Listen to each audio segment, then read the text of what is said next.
2 Samuel 8. Kemenangan-kemenangan Daud. Sesudah itu Daud memukul kalah orang Filistin dan menundukkan mereka.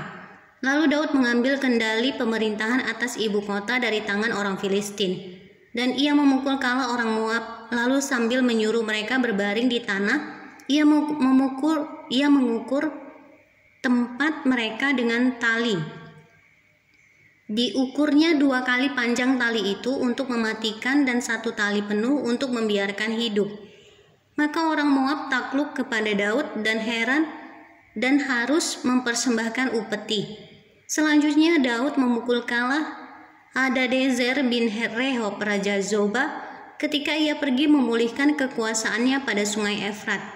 Daud menawan daripadanya 1.700 orang pasukan berkuda dan 20.000 orang pasukan berjalan kaki.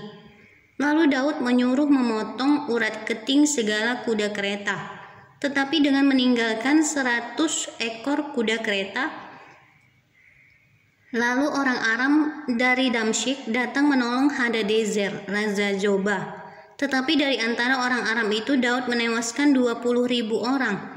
Kemudian Daud menempatkan pasukan-pasukan pendudukan di daerah orang Aram dari Damsyik.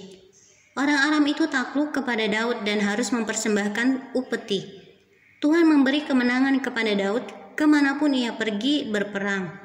Sesudah itu Daud mengangkut perisai-perisai emas yang dipakai oleh anak buah Hadadezer, lalu membawanya ke Yerusalem.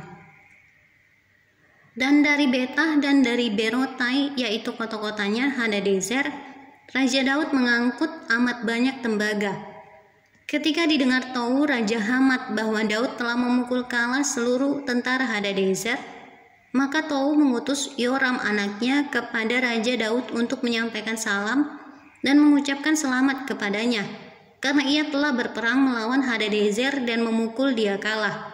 Sebab Hadadezer sering memerangi Tou, dan Yoram membawa barang-barang perak, emas, dan tembaga.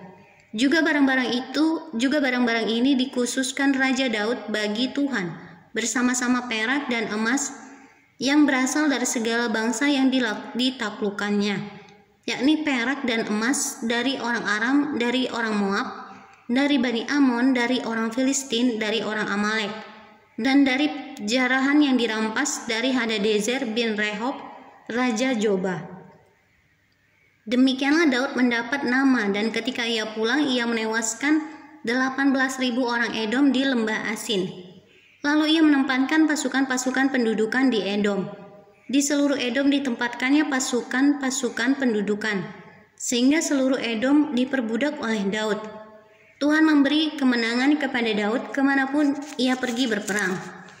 Pegawai-pegawai Daud. Demikianlah Daud telah memerintah atas seluruh Israel dan menegakkan keadilan dan kebenaran bagi seluruh bangsanya.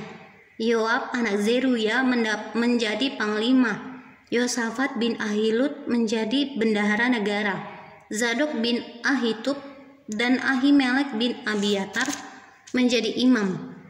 Seraya menjadi penatira, seraya menjadi panitera negara.